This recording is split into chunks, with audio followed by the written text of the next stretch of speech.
നമസ്കാരം. India VS Pakistan Asia cup final. ഇതൊരു cricket മാച്ചിന് അപ്പുറത്തേക്ക് വളർന്നുകൊണ്ടിരിക്കുകയാണ്. സോഷ്യൽ മീഡിയയിലൊക്കെ നോക്കിക്കഴിഞ്ഞാൽ തമ്മിൽ നല്ല പൂരടിയാണ്. ഇപ്പോൾ പഴയ ക്രിക്കറ്റ് പ്ലേയേഴ്സ്, ഇന്ത്യയുടെയും പാകിസ്ഥാൻ്റെയും പഴയ ക്രിക്കറ്റ് പ്ലേയേഴ്സ്, പൊളിറ്റീഷ്യൻസ് എന്ന് വേണ്ട എല്ലാവരും ട്വിറ്ററിലും അവിടെ ഇവിടെ കിടന്ന് പൂരടിയാണ്. അപ്പോൾ ഓൾറെഡി നമുക്ക് രണ്ട് രാജ്യങ്ങൾ തമ്മിലുള്ള കോൺഫ്ലിക്റ്റ് അറിയാം.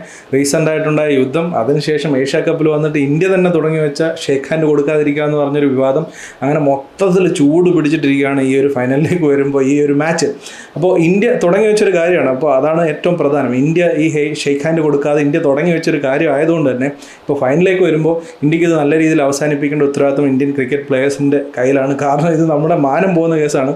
അപ്പോൾ ഈ കളി ഏത് വിധേന ഇന്ത്യക്ക് ജയിച്ചേ പറ്റൂ. ഇപ്പോൾ ആദ്യത്തെ രണ്ട് മാച്ച് പാകിസ്ഥാനെ നമ്മൾ തോൽപ്പിച്ചു എന്ന് പറഞ്ഞിട്ട് കാര്യമില്ല. ഇപ്പോൾ ഫൈനൽ ഈസ് ഫൈനൽ. ഫൈനലിലേക്ക് വരുമ്പോൾ ഇന്ത്യക്ക് ഈ മാച്ച് ജയിച്ചേ പറ്റൂ.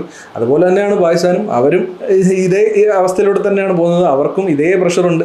ഇല്ലാന്നുണ്ടെങ്കിൽ അവിടെയും ഭയങ്കര നാണക്കേടാണ്. അപ്പോൾ അതുകൊണ്ട് തന്നെ ഇതൊരു വലിയൊരു കോൺഫ്ലിക്റ്റ് ഇപ്പോൾ ക്രിക്കറ്റിൻ്റെ തലങ്ങളിൽ നിന്ന് മാറിയിട്ട് തന്നെ വേറെ പല തലങ്ങളിലും ഉള്ളൊരു കോൺഫ്ലിക്റ്റ് ആയിട്ടാണ് ഇതിനെ മൊത്തത്തിൽ നോക്കി കാണുന്നതെല്ലാം. ഇരു രാജ്യത്തെയും ക്രിക്കറ്റ് ആരാധകരും ആരാധകരല്ലാത്തവരും അങ്ങനെ മൊത്തത്തിൽ. സോ അതുകൊണ്ട് തന്നെ ഈ ഒരു മാച്ചിൻ്റെ പ്രാധാന്യം വളരെ വലുതാണ്. ഇനി നമുക്ക് കളിയിലേക്ക് വന്നു കഴിഞ്ഞാൽ, ഇന്ത്യൻ ടീമിലേക്ക് വന്നു കഴിഞ്ഞാൽ, ഇന്ത്യൻ ടീം ഈ ഒരു ഏഷ്യ കപ്പിൽ ഒരുപാട് പരീക്ഷണങ്ങൾ നടത്തി. ഇപ്പോൾ ബാറ്റിംഗ് ഓർഡറിൽ ഒരുപാട് ചേഞ്ചസ് അങ്ങോട്ടും ഇങ്ങോട്ടൊക്കെ ഷവൽ ചെയ്തിട്ടുണ്ടായിരുന്നു. ബോളിങ്ങിൽ അതുപോലെ തന്നെ ബൂംറ ഇല്ലാതെ കളിച്ചു, ബൂംറയെ കളിപ്പിച്ചു, അതുപോലെ ഹർഷ്ദീപ് സിംഗിനെ കളിപ്പിച്ചു. അങ്ങനെ ഒരുപാട് ചേഞ്ചസ് ഒക്കെ നടത്തിയിട്ട് കഴിഞ്ഞ മാച്ചിലേക്ക് വന്നപ്പോൾ ബാറ്റിംഗ് ഓർഡറിൽ ഒരുവിധം സെറ്റിലായിട്ടുണ്ട്. ഇനി ബോളിങ്ങിലേക്ക് വരുമ്പോഴത്തേക്ക് ഇപ്പോൾ അടുത്ത മാച്ചിൽ ഒരു ബോളിംഗ് കണ്ടീഷനോ അല്ലെങ്കിൽ ബാറ്റിംഗ് കണ്ടീഷനോ അനുസരിച്ച് ശിവൻ ദൂബയെ കളിപ്പിക്കുമോ ഹർഷ്ദീപ് സിംഗിനെ കളിപ്പിക്കുമോ എന്നുള്ളൊരു ചോദ്യം മാത്രമേ അവശേഷിക്കുന്നുള്ളൂ. എൻ്റെ ഒരു അഭിപ്രായത്തിൽ ശിവൻ ദൂബയെ കളിപ്പിക്കാനാണ് ചാൻസ് കൂടുതൽ. എങ്കിലും ഹർഷ്ദീപ് സിംഗ് കഴിഞ്ഞ ഒരു പവർ പ്ലേയിൽ എറിഞ്ഞൊരു ബോളിംഗ് ഒക്കെ വെച്ചിട്ട് ഒരു ബാറ്റിംഗ് കണ്ടീഷനാണ് ദുബായിലെ പിച്ച് എന്നുണ്ടെങ്കിൽ ഒരുപക്ഷെ ഹർഷ്ദീപ് സിംഗിനെ കളിപ്പിക്കാനും ചാൻസ് ഉണ്ട്. അപ്പോൾ അത് നമുക്ക് കണ്ടു തന്നെ അറിയേണ്ട ഒരു കാര്യമാണ്. പക്ഷേ ഇന്ത്യയെ സംബന്ധിച്ച് വെറിയിക്കുന്ന ഒന്ന് രണ്ട് കാര്യങ്ങളുണ്ട്. ഒന്ന് പരിക്കാണ്. ഇപ്പോൾ ഹർദിക് പാണ്ഡ്യ കഴിഞ്ഞ മാച്ചിൽ ഫുൾ ഓവേഴ്സ് എറിയാതെ കയറി പോകുന്നത് നമ്മൾ കണ്ടു. അതുപോലെ തന്നെ തിലക് വർമ്മ ഇടയ്ക്ക് വെച്ചൊരു ക്യാച്ച് എടുക്കാൻ നോക്കിയപ്പോഴത്തേക്ക് ചെറിയൊരു പെയിൻ വന്നിട്ട് കയറി പോകുന്നുണ്ട്. അതുപോലെ അഭിഷേക് ശർമ്മയ്ക്ക് എന്തോ ഒരു ചെറിയ പരിക്കിൻ്റെ ഒരു ചെറിയ ന്യൂസും വരുന്നുണ്ട്. അപ്പോൾ ഇതൊന്നും ഉണ്ടാവാതിരിക്കട്ടെ. ഈ പരിക്കൊന്നും ഉണ്ടാവാതിരിക്കുകയാണെന്നുണ്ടെങ്കിൽ ഇന്ത്യയെ സംബന്ധിച്ച് അത്രയും നല്ലത്. വേറൊരു വെറിയാണ് ഇന്ത്യൻ ക്യാപ്റ്റൻ സൂര്യകുമാർ യാദവിൻ്റെ ബാറ്റിംഗ് ഫോം. അതെന്നെ സംബന്ധിച്ച് പറയുകയാണെങ്കിൽ മിക്കവാറും അത് ഫൈനലിൽ ഡ്യൂ ആണ്. ഫൈനലിൽ അത് തീർക്കും, അത് കോമ്പൻസേറ്റ് ചെയ്യും എന്ന് തന്നെയാണ് വിശ്വസിക്കുന്നത്. കാരണം സൂര്യകുമാർ യാദവ് ആ ഒരു ക്ലാസ്സുള്ള പ്ലെയറാണ്. അപ്പോൾ ഫോം ഔട്ട് ആണെന്നുണ്ടെങ്കിൽ ഏത് നിമിഷവും ഇന്ത്യയെ രക്ഷിക്കാൻ അല്ലെങ്കിൽ അങ്ങനെ ഒരു ഇന്നിങ്സ് കളിക്കേണ്ട സൂര്യകുമാർ യാദവിന് തീർച്ചയായിട്ടും സാധിക്കും. ഇനി ഇന്ത്യയുടെ ഒരു ലൈനപ്പിലേക്ക് വന്നു കഴിഞ്ഞാൽ ഇന്ത്യയുടെ ഓപ്പണിംഗ് പറയണ്ടല്ലോ. ഓപ്പണിംഗ് സ്ട്രോങ് ആണ്. ശുഭ്മാൻ ഗിൽ അത്ര വലിയ പെർഫോമൻസ് ഒന്നും ഇല്ലെങ്കിലും അഭിഷേക് ശർമ്മയ്ക്ക് ഒരു കോംപ്ലിമെൻ്റ് എന്ന രീതിയിൽ ബാറ്റ് ചെയ്തിട്ടുണ്ട്. അതുപോലെ മിഡിൽ ഓർഡർലെസ് ഒക്കെ വരുമ്പോഴാണ് ഇന്ത്യക്ക് ഒരു ചെറിയ സ്ട്രഗിൾ മുമ്പുണ്ടായിരുന്നത്. പക്ഷേ കഴിഞ്ഞ മാച്ചിലേക്ക് വന്നപ്പോൾ അതും ഇന്ത്യ പരിഹരിച്ചിട്ടുണ്ട്. സഞ്ജു സാംസണും തിലക് വർമ്മയും ബ്യൂട്ടിഫുൾ ആയിട്ട് തന്നെ ബാറ്റ് ചെയ്തു. ഇനി ഫിനിഷിംഗിലേക്ക് വരുമ്പോഴാണ് ഇന്ത്യക്ക് ഒരു ചെറിയ പ്രശ്നം. അക്സർ പട്ടേലിന് ഒരു നല്ല സ്ട്രൈക്ക് റേറ്റിൽ കളിക്കാൻ പറ്റുന്ന ഒരു ബാറ്റ്സ്മാനാണ്. ഒരു ലാസ്റ്റ് 3 ഓവറിൽ 15 റൺസ് വെച്ച് വേണം, ഒരു 45 റൺസ് വേണമെന്നുണ്ടെങ്കിൽ അവിടെ അടിക്കാൻ അക്സർ പട്ടേലിന് പറ്റുമോ എന്നുള്ളൊരു ചോദ്യമുണ്ട്. പറ്റും തീർച്ചയായിട്ടും. പക്ഷേ അത് കഴിഞ്ഞ മാച്ചിലൊക്കെ സ്ട്രഗിൾ ചെയ്യുന്നതായിട്ട് നമ്മൾ കണ്ടിട്ടുണ്ട്. സോ അവിടെ ഇന്ത്യക്ക് ഒരു ചെറിയൊരു പ്രശ്നമുണ്ട്. അത് ഇന്ത്യ എങ്ങനെ പരിഹരിക്കുമെന്ന് കണ്ടു തന്നെ അറിയണം. ഒരുപക്ഷെ ഹർദിക് പാണ്ഡ്യ അക്സർ പട്ടേലിന് ശേഷം ബാറ്റിംഗ് ഇറക്കുകയാണെന്നുണ്ടെങ്കിൽ അതിന് ഒരു പരിധിവരെ പരിഹാരം ആവുമെന്ന് നമുക്ക് വിശ്വസിക്കാനായിട്ട് പറ്റും. ഇനി ബോളിങ്ങിലേക്ക് വന്നു കഴിഞ്ഞാൽ ബൂംറ അണ്ടർ ദ റഡാറാണ്. ബൂംറ ഇപ്പോൾ എനിക്ക് തോന്നുന്നത് എല്ലാവരും വലിയ കാര്യമായിട്ട് എടുക്കുന്നില്ല. കഴിഞ്ഞ മാച്ചിൽ പാകിസ്ഥാൻ ഒന്ന് എടുത്തിട്ട് അലക്കിയപ്പോഴത്തേക്ക്. പക്ഷേ ബൂംറയാണ് ഈ മാച്ചിൽ ഇന്ത്യക്ക് വേണ്ടി പെർഫോം ചെയ്യാൻ പോകുന്നതെന്ന് എനിക്ക് തോന്നുന്നു. എൻ്റെ ഒരു മനസ്സങ്ങനെ പറയുന്നു. ബൂംറ ആയിരിക്കും ബൂംറയെ ആരെങ്കിലും അണ്ടർ എസ്റ്റിമേറ്റ് ചെയ്യാൻ പാകിസ്ഥാൻ തയ്യാറായിട്ടുണ്ടെങ്കിൽ ബൂംറ നല്ല രീതിയിൽ കൊടുക്കും. ബൂംറ ആയിരിക്കും ഇന്ത്യയുടെ ഏറ്റവും വലിയ ആയുധം ഈ ഒരു ഫൈനലിലേക്ക് വരുമ്പോൾ. അതുകൊണ്ട് തന്നെ പവർ പ്ലേയിൽ ബൂംറ ഇല്ലാത്തതിൻ്റെ നമ്മൾ ശ്രീലങ്കയായിട്ടുള്ള മാച്ചിൽ നമ്മൾ കണ്ടു എത്രത്തോളം എക്സ്പെൻസീവ് ആയി ഇന്ത്യയുടെ ബോളിംഗ് എന്നുള്ളത്. പിന്നെ ഇന്ത്യയുടെ സ്പിന്നേഴ്സ് ഒന്ന് ചെറുതായിട്ട് മങ്ങിയിരുന്നു ശ്രീലങ്കയായിട്ട്. പക്ഷേ അത് അവർക്കൊരു പാഠം ആണെന്ന് കൂട്ടിയാൽ മതി. തീർച്ചയായിട്ടും അവർ ബൗൺസ് ബാക്ക് ചെയ്യും. പാകിസ്ഥാനൊന്നും ഇപ്പോൾ ശ്രീലങ്കയുടെ ഒരു ഈ 10 നിസ്സംഗ കളിച്ച പോലുള്ളൊരു ഇന്നിങ്സ് കളിക്കാൻ നട്ടലുള്ളൊരു ബാറ്റ്സ്മാൻ ഇതുവരെ ഉണ്ടെന്ന് അവർ പ്രൂവ് ചെയ്തിട്ടില്ല. അവരുടെ ഒരു ബാറ്റ്സ്മാനും ആ ഒരു സ്ട്രൈക്ക് റേറ്റിൽ കളിക്കുന്ന ഒരു ബാറ്റ്സ്മാൻ ഉണ്ടെന്നോ അല്ലെങ്കിൽ വലിയൊരു ഇന്നിങ്സ് ആ ഒരു സ്ട്രൈക്ക് റേറ്റിൽ കളിക്കാൻ പറ്റുന്ന ഒരു ബാറ്റ്സ്മാൻ ഉണ്ടെന്ന് അവർ പ്രൂവ് ചെയ്തിട്ടില്ല.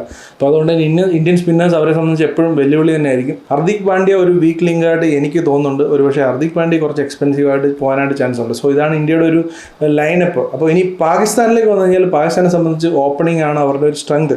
അവർ രണ്ടുപേരുമാണ് ഇച്ചിരിയെങ്കിലും നന്നായിട്ട് സ്റ്റാർട്ടിങ് ചില മാച്ചുകൾ കൊടുത്തിട്ടുള്ളത്. അതുപോലെ തന്നെ സൈം അയ്യൂബ് ഒരു പ്രോമിസിംഗ് ആയിട്ടുള്ള ഒരു ബാറ്റ്സ്മാനാണ്. ടാലൻ്റ് ഉള്ള പ്ലെയർ തന്നെയാണ്. ഇപ്പോൾ 4 ഡക്കായി എന്ന് പറഞ്ഞിട്ട് കാര്യമില്ല. He's a gem of a player. അതുകൊണ്ട് ചിലപ്പോൾ ഒരുപക്ഷെ വന്ന് അടിക്കാനും ചാൻസ് ഉണ്ട്, ഒരു പണി തരാനും ചാൻസ് ഉണ്ട്. അങ്ങനെ വരാതിരിക്കേണ്ട ഫൈനലിൽ മിഡിൽ ഓർഡറിലാണ് ഇവരുടെ ഏറ്റവും വലിയൊരു തകരാറ്. അതായത് സ്ട്രൈക്ക് റേറ്റ് വളരെ മോശമാണ്. ഇവരുടെ ക്യാപ്റ്റൻ സൽമാൻ അലി ആയാലും അതുപോലെ തന്നെ ഇപ്പോൾ ഹുസൈൻ തലാത്ത് എന്ന് പറഞ്ഞ പ്ലെയർ ആയാലും വളരെ മോശം സ്ട്രൈക്ക് റേറ്റ് ആണ്. അതുകൊണ്ട് തന്നെ സ്കോർ മുന്നോട്ട് നല്ലൊരു സ്ട്രൈക്ക് റേറ്റ് എടുത്തുകൊണ്ട് തന്നെ ഇവർക്ക് ബാറ്റ്സ്മാൻമാരില്ല. ഇനി ഫിനിഷിംഗിലേക്ക് വരുമ്പോൾ അത്യാവശ്യം ഡീസൻ്റ് ആയിട്ട് ഹസൻ നവാസിനെ അവർ കളിപ്പിക്കുന്നില്ല. മുഹമ്മദ് നവാസും അതുപോലെ തന്നെ ഷൈൻഷാ അഫ്രീദിയും ഫഹീം അഷ്റഫും ഇവർ മൂന്നുപേരും കുഴപ്പമില്ലാത്ത ഹിറ്റൊക്കെ അടിച്ചിട്ട് കുഴപ്പമില്ലാതെ ഫിനിഷ് ചെയ്യാൻ പറ്റുന്നൊരു ഫിനിഷിംഗ് ലൈനപ്പ് അവരുടെ ബാറ്റിങ്ങിലുണ്ട്.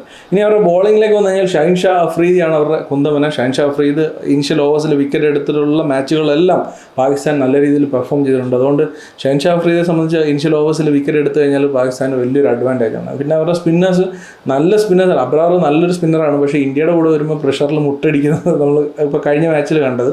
അതുപോലെ ഈ മുഹമ്മദ് നവാസ് ബോൾ ചെയ്യാൻ പോലും വന്നില്ല കഴിഞ്ഞ മാച്ചിൽ. സോ അതുകൊണ്ട് തന്നെ ഇന്ത്യയുടെ കൂടെ കളിക്കുമ്പോൾ ഇവരുടെ എല്ലാം പെർഫോമൻസ് വേറെ ഡിഫറൻ്റ് ആണ്. ഇപ്പോൾ ശ്രീലങ്ക, ബംഗ്ലാദേശ് ഒക്കെ കളിക്കുമ്പോൾ അവർ അബ്രാറൊക്കെ വേറെ ലെവലാണ് പെർഫോം ചെയ്യുന്നത്. പക്ഷേ ഇന്ത്യയുടെ കൂടെ കളിക്കുമ്പോൾ ആ ഒരു സംഭവം ഇല്ലാത്തത് ഈ മാനസികമായിട്ടുള്ള പ്രഷർ ഹാൻഡിൽ ചെയ്യാൻ പാകിസ്ഥാൻ പ്ലേയേഴ്സിന് പറ്റാത്തത് കൊണ്ടാണ്. അത് ബാറ്റിങ്ങിലും അതെ, ബോളിങ്ങിലും അതെ. സോ അവരെ സംബന്ധിച്ച് ഏറ്റവും വലിയൊരു വീക്ക്നെസ് അതാണ്. അവർക്ക് ഒരു പ്രഷർ മാച്ചിൽ അത്രയും പ്രഷർ ഹാൻഡിൽ ചെയ്തുകൊണ്ട് അവരുടെ പെർഫോമൻസ് പുറത്തെടുക്കാനായിട്ട് പറ്റുന്നില്ല. ഇനി ഒരു ആകെത്തുക ഈ ഒരു മാച്ചിലേക്ക് പറയാനാണെന്നുണ്ടെങ്കിൽ പാകിസ്ഥാൻ ടീം ഇന്ത്യൻ ടീമായിട്ട് ഒരു കമ്പാരിസണേ ഇല്ല. ഒരു ആനയും ആടും തമ്മിലുള്ള വ്യത്യാസം രണ്ട് ടീമുകൾ തമ്മിലുണ്ട്. പക്ഷേ ഇതൊരു T20 മത്സരം ആയതുകൊണ്ട് തന്നെ ഏതൊരു നിമിഷവും കളി മാറാനായിട്ട് ഒരു പ്ലെയർ വിചാരിച്ചാൽ ചെറിയൊരു സെഷനിൽ വിചാരിച്ചാൽ കളി മാറ്റിമറിക്കാൻ സാധിക്കും എന്നുള്ളത് കൊണ്ട് ഒരു ടീമിനെയും ചെറുതായി കാണേണ്ട ആവശ്യമില്ല. പാകിസ്ഥാൻ ടീമിന് ഓൺ എ ഗിവൺ ഡേ ഒരു പക്ഷേ ഇന്ത്യയോ അല്ലെങ്കിൽ ലോകത്ത് ഏത് ടീമിനെയും തോൽപ്പിക്കാനുള്ള കേപ്പബിലിറ്റി ഉള്ള ടീം തന്നെയാണ് പാകിസ്ഥാൻ. പക്ഷേ അവിടെയും അത് സംഭവിക്കണമെന്നുണ്ടെങ്കിൽ ഇന്ത്യയെ സംബന്ധിച്ച് വളരെ മോശം ദിവസമായിരിക്കണം. അതേ സമയത്ത് പാകിസ്ഥാനെ സംബന്ധിച്ച് ഒരു എക്സ്ട്രാ ഓർഡിനറി ദിവസമായിരിക്കണം. അവർ അത്രയും ബെസ്റ്റ് പെർഫോമൻസ് അവർ പുറത്തെടുക്കുകയും ഇന്ത്യ അത്രയും ഒരു മോശം പെർഫോമൻസ് പുറത്തെടുക്കുകയും ഇത് രണ്ടും ഒരുമിച്ച് സംഭവിച്ചാൽ മാത്രമേ പാകിസ്ഥാന് ഇവിടെ ഒരു ചാൻസ് ഉള്ളൂ. ഇല്ലാന്നുണ്ടെങ്കിൽ ഒരു 99% ഇന്ത്യക്ക് തന്നെയാണ് ചാൻസ് ഉള്ളത്. മെൻ്റലി ആയാലും അതുപോലെ തന്നെ സ്ട്രാറ്റജിക്കലി ആയാലും ഇനി ടീമിൻ്റെ സ്ട്രെങ്ത് നോക്കിയാലും ലൈനപ്പ് നോക്കിയാലും ഏതൊരു രീതിയിലും ഇന്ത്യക്ക് തന്നെയാണ് മുൻതൂക്കം ഉള്ളത്. ഇതൊക്കെ പറഞ്ഞാലും ഇതൊരു ഹൈ പ്രഷർ ഗെയിമാണ്. സോ ആ ഒരു ദിവസം ആരാണ് നന്നായിട്ട് പ്രഷർ ഹാൻഡിൽ ചെയ്യുന്നത് ആ ടീമിന് നന്നായിട്ട് പെർഫോം ചെയ്യാൻ പറ്റും. അതാണ് മെയിൻ. ഒരു പക്ഷേ പാകിസ്ഥാന് വേണമെങ്കിലും അത് സാധിക്കുമെന്നുള്ളത് ഇന്ത്യ വളരെ സീരിയസ് ആയിട്ട് എടുക്കേണ്ട കാര്യമാണ്. ഇന്ത്യയുടെ ഫീൽഡിങ് മെച്ചപ്പെടുത്തേണ്ടതാണ്. വളരെ മോശം ഫീൽഡിംഗ് ആയിരുന്നു ഇന്ത്യ ഈ ഏഷ്യ കപ്പിൽ. സോ അതൊക്കെ മെച്ചപ്പെടുത്തി ഒരു മിസ്റ്റേക്സിനും സ്ഥാനമില്ല. ഇന്ത്യയെ സംബന്ധിച്ച് ഈ മാച്ച് ജയിച്ചേ പറ്റൂ. എന്ത് വില കൊടുത്തും ഇന്ത്യയെ സംബന്ധിച്ച് ഈ മാച്ച് ജയിച്ചേ പറ്റൂ. സോ അതാണ് ഫൈനലി പറയാനുള്ളത്. ഇനി അതുപോലെ തന്നെ എൻ്റെ ഒരു പേഴ്സണൽ ഒരു ആഗ്രഹമുണ്ട്, ഈ ഒരു മാച്ച് പാകിസ്ഥാനായിട്ടുള്ള മാച്ച് സഞ്ജു സാംസണ് ഏതെങ്കിലും തരത്തിൽ അടിച്ച് ഒന്നെങ്കിൽ ഫസ്റ്റ് ബാറ്റ് ചെയ്യുമ്പോൾ നല്ലൊരു സ്കോറിലേക്ക് ഇന്ത്യ എത്തിക്കാനോ അല്ലെങ്കിൽ സെക്കൻഡ് ബാറ്റ് ചെയ്യുമ്പോൾ അടിച്ച് ടീമിനെ ജയിപ്പിക്കാനോ സാധിക്കുകയാണെന്നുണ്ടെങ്കിൽ സഞ്ജു സാംസനെ സംബന്ധിച്ച് ടീമിൽ സ്ഥാനം അവിടെ കുറ്റിയടിച്ചിടാൻ ഉറപ്പിച്ചിടാൻ വേറൊരു പെർഫോമൻസിൻ്റെ ആവശ്യമില്ല. ഈ ഒരു പെർഫോമൻസിൻ്റെ മാത്രം ആവശ്യമുള്ളൂ. പാകിസ്ഥാനെതിരെ ഇതുപോലൊരു ഹൈ പ്രഷർ മാച്ചിൽ Sanju Samson finishing the game, അത് എൻ്റെ ഒരു സ്വപ്നമാണ്. നടക്കുമെന്ന് നമുക്ക് കാത്തിരുന്ന് തന്നെ കാണാം. അപ്പോൾ മറ്റൊരു ക്രിക്കറ്റ് റിലേറ്റഡ് ആയിട്ടുള്ള വീഡിയോയിൽ വീണ്ടും കാണുന്നതിന് വരെ ബൈ.